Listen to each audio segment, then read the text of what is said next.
Olá, meus amigos. Damos início agora ao terceiro módulo relativo a processos de conhecimento. Meu nome é Rafael Corrêa e estaremos juntos discutindo no processo de conhecimento as novidades advindas do Código de Processo Civil de 2015. Volto a lembrar a vocês que esse módulo não tem a pretensão de exaurir o tema, mas tão somente tratar com os senhores daquilo que é mais novo, daquilo que talvez traga maior controvérsia no nosso dia a dia, daquilo que afete diretamente o exercício da advocacia, afete nossos estudos ao concurso público e também nos afete ou traga uma certa preocupação às questões de faculdade, em graduação ou pós-graduação. Daqui para frente, como fechamos o módulo 2, tratando de audiência de conciliação, daqui para frente damos início à audiência de conciliação e todo o rito do procedimento comum adiante. Vamos nessa.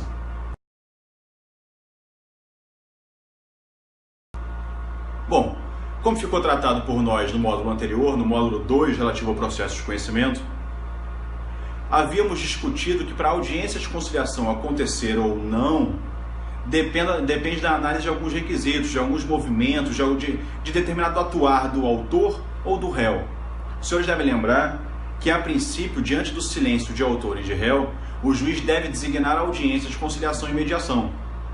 Se por um acaso o autor se manifesta em petição inicial e o réu também se manifesta, é um ato que deve ser visto de forma acumulada, o réu também se manifesta sobre a impossibilidade em conciliar, e deve lembrar que a manifestação do réu deve acontecer em até 10 dias antecedentes à data da audiência de conciliação designada. Ele deve protocolar uma simples petição, dizendo: olha, não pretendo conciliar, e o momento de protocolo é o momento máximo em até 10 dias anteriores àquela audiência de conciliação ou mediação. Se assim acontecer, deve o magistrado retirar de pauta a audiência até então designada. Do contrário, a audiência de conciliação vai acontecer, a audiência de mediação, se porventura for determinada, vai acontecer, e deve ela ser presidida por um conciliador ou por um mediador. Não deve ela ser presidida por um juiz, mas por alguém, talvez da área de psicologia, da área de assistência social, alguém que consiga efetivamente promover a conciliação ou a mediação. Como combinamos lá atrás, não trataremos ponto a ponto, de forma absolutamente especificada e exauriente ao tema, mas a audiência de conciliação e mediação ficará, o exaurimento desse tema, o esgotamento desse tema ficará para um curso de processo civil. Um momento nosso em que estaremos juntos e conseguiremos aqui aprofundar cada um dos temas com o cuidado que cada um dos temas merece. Volto a dizer, aqui a gente trata dos pontos mais relevantes ou mais importantes. Bom, essa audiência de conciliação e mediação, senhores, nenhuma novidade daquilo que a gente tratava no CPC de 73. As novidades são atinentes aqui à função propriamente do conciliador, ou à função do mediador, e isso, volto a dizer, trataremos naquele curso a vir por aí sobre o novo Código de Processo Civil. Mas o que venho a tratar com vocês sobre esse tema, o que me parece relevante sobre esse tema, e que vira e mexe é questão em concurso público, é acerca da impossibilidade de recurso contra a sentença que homologa o acordo. Veja, na data designada da audiência de conciliação ou mediação, as partes presentes à audiência, se pretenderem transacionar sobre, aquela transação vai ser reduzida a termo, e esse termo, em momento posterior, vai ser levado ao juiz, ao magistrado, para que ele o homologue. Lembrando a vocês que a homologação não é coisa obrigatória ou não é mera praxis do magistrado. Ele, analisando, pode inclusive não homologar. Mas vejam, se por um acaso homologa, a pergunta que sempre se faz é se é ou se não é possível o recurso contra aquela decisão que homologa o acordo, que homologa lá o momento em conciliar ou mediar. Algumas pessoas, isso vem acompanhando ao longo de toda uma década da docência, algumas pessoas tendem a dizer que as sentenças que homologam o acordo transitam em julgado imediatamente. Vejam, eu sempre tive uma certa dificuldade de entender esse termo, ou entender esse tipo de expressão, esse conceito, e para não dizer um achismo qualquer. Não me parece possível uma sentença transitar em julgado imediatamente. Eu costumo brincar com os meus alunos, né, e me parece que isso não deixa de ser verdade. Ela só transitaria em julgado imediatamente se porventura fossem aquelas bolinhas ninja, em que o sujeito joga no chão, ela explode, faz fumaça e desaparece. A ideia aqui que se pretende passar, muito embora os professores não tenham lá tanto cuidado a explicar na regra geral, no dia a dia, é de que aquelas sentenças que eventualmente homologam um acordo a possibilidade de recurso, o recurso e a apelação, a possibilidade de recurso é muito pequena.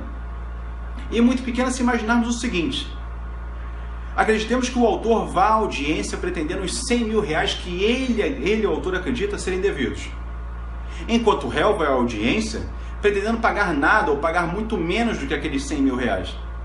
Fato é que, a depender da habilidade do conciliador ou a depender da habilidade do mediador, autor e réu chegam a algum termo.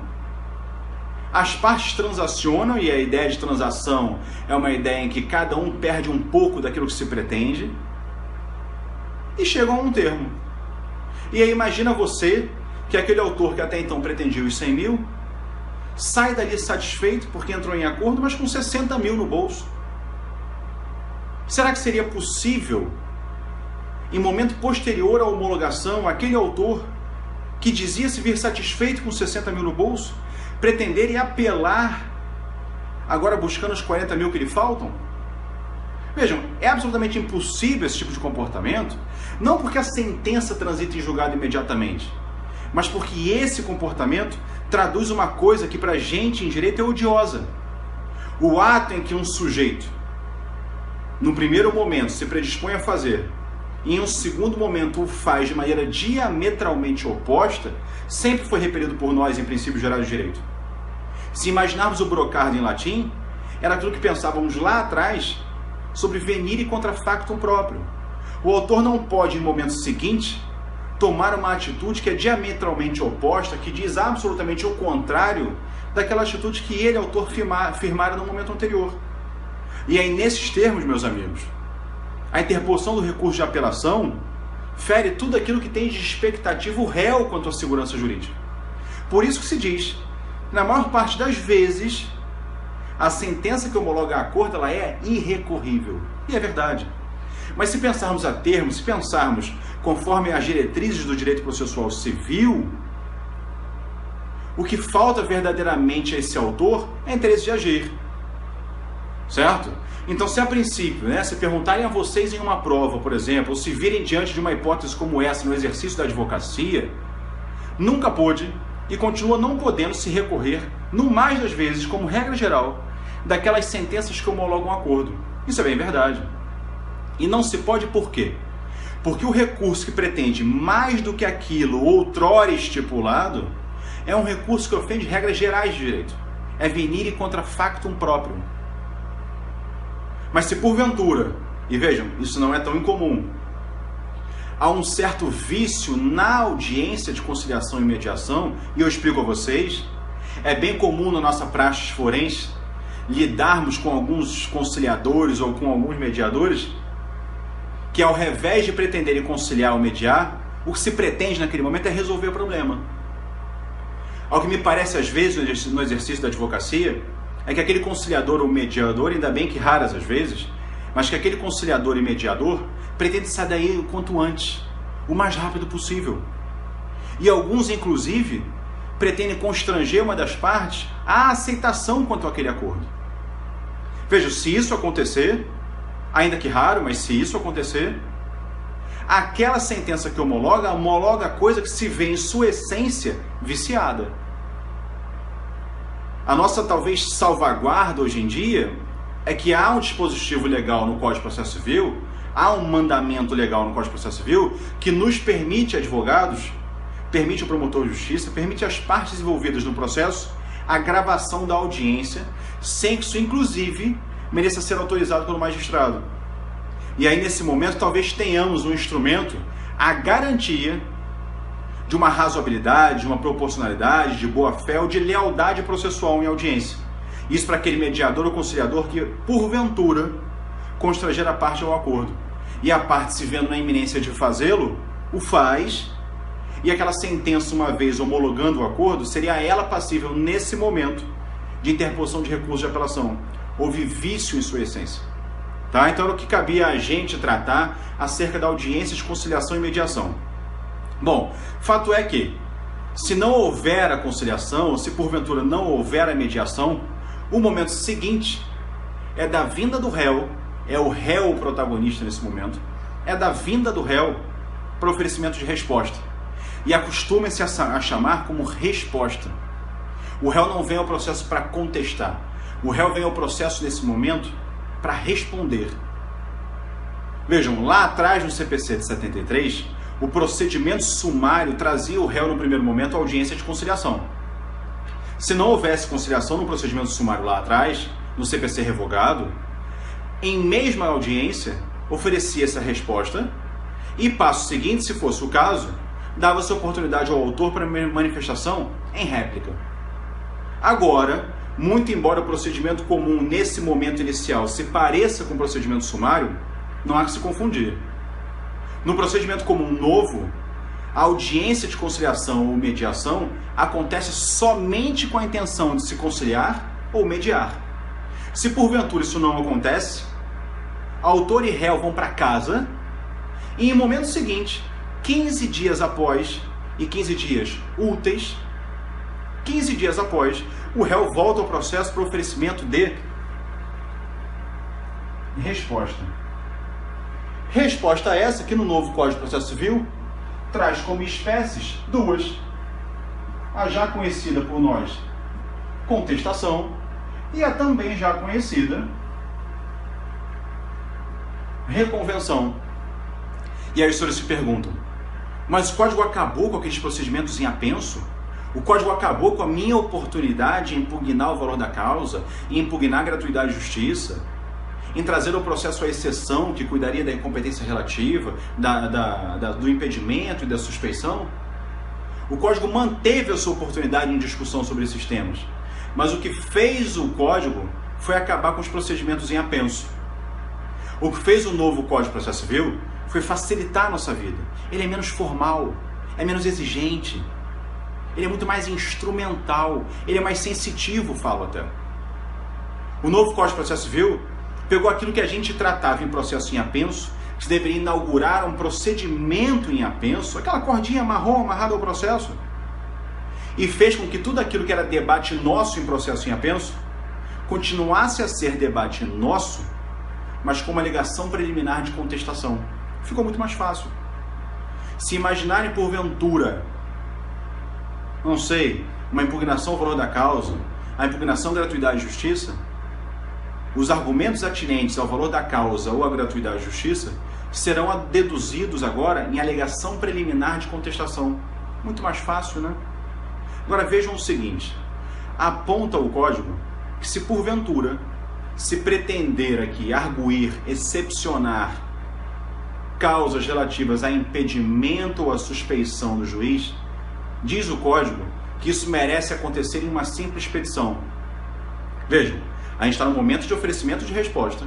Resposta essa que eu acabei de firmar com os senhores e com as senhoras, de que existem duas espécies, a contestação e a reconvenção. E o que disse a vocês? Todos aqueles 3 procedimentos em apenso, aqueles outros 3 procedimentos em apenso que a gente tinha no CPC de 73, tanto a impugnação ao valor da causa, quanto a impugnação à gratuidade de justiça, quanto a exceção, e lembrem, a exceção cuidava de incompetência relativa, de impedimento e de suspeição, quis o Código acabar com os procedimentos em apenso. Jogou toda essa discussão para dentro daqueles autos. Esqueçam aquela cordinha pendurada. E disse a vocês, se imaginarem, por exemplo, a impugnação à gratuidade de justiça ou a impugnação ao valor da causa, devem fazê-la, a impugnação, a discussão, o debate sobre o tema, deve acontecer em alegação preliminar de contestação. Assim como também vai acontecer a incompetência relativa. Se alguns de vocês se perguntarem, mas e a incompetência absoluta, Rafael, onde é que eu discuto? Vai continuar discutindo ou sempre discutiu? Vai continuar discutindo em alegação preliminar de contestação. Era assim no CPC de 73 e continua sendo assim no CPC de 2015, sem mistério. O que fez o Código foi hipertrofiar a contestação, engordar a contestação em suas alegações preliminares. A alegação preliminar, que sempre tratou daquilo que a gente conhecia no CPC de 73, também irá tratar da incompetência relativa, também irá tratar da impugnação ao valor da causa e a impugnação à gratuidade de justiça. E aí as pessoas se perguntam, mas com relação ao impedimento e a suspeição, era onde estávamos ali atrás. Com relação ao impedimento e a suspeição, diz o Código, deve a parte distribuir uma simples petição.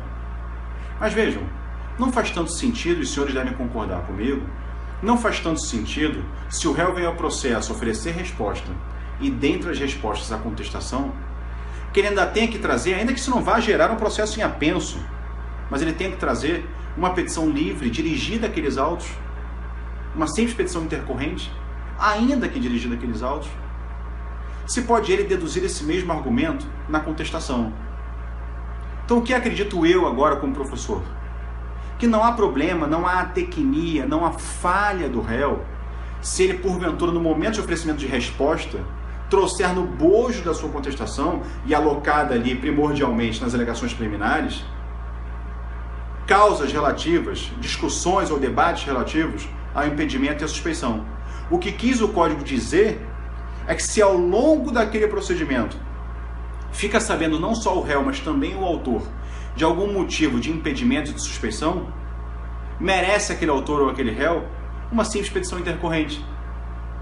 Mas fugiria, concordam? Fugiria à instrumentalidade, ao pouco formalismo, se no momento de resposta sabe o réu de alguma razão que impede o magistrado de funcionar naquele processo, se ele não pudesse deduzir suas argumentações quanto ao impedimento dentro da própria contestação. Tá? Então vejam, no nosso momento de oferecimento de resposta, momento esse que acontece 15 dias úteis depois da audiência de conciliação ou 15 dias úteis daquele momento lá atrás em que vocês foram ao processo dizendo que o réu não pretendia conciliar, oferece-se a resposta é essa, que dispõe de duas espécies, contestação e reconvenção. E o que disse a vocês? Tudo aquilo que se tratava como processo em apenso é motivo de debate agora em alegação preliminar da contestação. Agora, o que faz a reconvenção? A reconvenção continua fazendo aquilo que sempre fez. A reconvenção inaugura naquele processo um novo debate. Mas um novo debate porque se tem agora um novo pedido. É o réu quem pede agora contra o autor. É ele quem inaugura, ainda que não uma nova relação processual, porque se a gente olhar para as partes são as mesmas a princípio, mas ele inaugura a discussão sobre uma nova demanda, inaugura a discussão sobre um novo objeto. Por isso se dizia por aí há décadas de que a reconvenção amplia objetivamente a demanda. Agora lembrem, lá atrás do CPC de 73, a reconvenção já existia, era um pedido do réu contra o autor, que nesse momento passávamos a chamar o réu de réu reconvinte, o autor de autor reconvindo. Mas a reconvenção sempre foi impressa no escritório, por exemplo, em separado do que era a contestação. Imprimíamos a contestação, grampeávamos, imprimíamos a reconvenção e também grampeávamos. Muito embora ambas as peças fossem direcionadas para aqueles mesmos autos. O que fez o novo Código de Processo Civil? Não há mais a necessidade de grampearmos em separado. Grampearemos juntas. Eu, por um acaso, é uma dica só, não há aqui um formalismo a ser seguido, o código não dita uma regra própria a ser seguida, mas eu, por um acaso, no escritório, faço uma peça única e chamo essa peça de resposta. E o meu primeiro capítulo de resposta é o capítulo atinente à contestação. O meu segundo capítulo de resposta é o meu capítulo atinente à reconvenção. E ao final, eu trato daquilo que pretendo. A minha insurgência contra o autor, contra o pedido do autor, e os meus pedidos agora em face daquele autor reconvindo. Combinado assim? Mas vejam, muito embora contestação e reconvenção venham na mesma peça, a reconvenção continua guardando a sua autonomia frente à contestação. Não há que se falar de uma dependência, por exemplo. Não há necessidade, veja bem, de que para reconvir eu tenha que ter a vida também a contestação. Eu não preciso contestar para inaugurar a reconvenção. Lembram? Ela é uma nova demanda, é uma nova ação. Só atentem para o seguinte, se ela é uma nova demanda, se ela é uma nova ação, ela vai passar por todos os requisitos que passaria uma petição inicial, em ser recebida ou não ser recebida. Se porventura não for recebida, a petição que inaugura a reconvenção tem-se por indeferida a petição inicial, certo? Nos mesmos moldes. Se porventura for recebida, pode ser ainda que ela se veja nas hipóteses de improcedência liminar. tratem a reconvenção como ela sempre mereceu ser tratada. É uma nova demanda. Inclusive, porque é uma nova demanda, depende o Código Expresso com relação a isso. Depende do recolhimento adequado das custas. Tá certo isso aqui? Então temos 15 dias úteis para oferecimento de resposta. Resposta essa aqui no novo código são 2. Só para fecharmos, uma última observação. Se uma vez você, réu, for citado e você, réu, considerar que aquele juízo que pretendeu a sua citação é incompetente, inaugura o Código de Processo Civil uma oportunidade única. Poderá você, réu, oferecer a resposta no juízo que você considera competente. Isso é ótimo, né? Porque vejam, às vezes o autor, não se sabe se por má fé ou por descuido, por má escolha, peticiona um juízo e pelo juízo passa batido a informação com relação à sua incompetência. Se assim for e houver a determinação quanto à vinda da resposta, essa resposta poderá ser oferecida no juízo competente.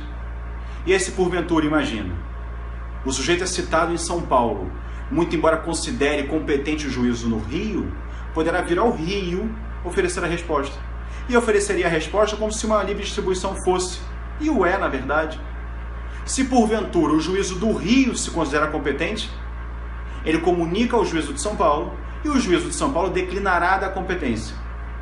Se ele, juízo do Rio, não se considera competente, ele remete a sua resposta ao juízo de São Paulo.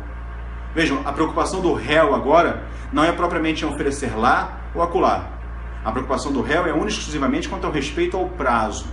Respeitado o prazo, e considerando um juízo incompetente diferente daquele outro que se pretenda, oferece o réu a resposta no juízo que ele considera competente. Isso é uma inovação e tanta, e traz próximo a gente um princípio da inafastabilidade judiciária.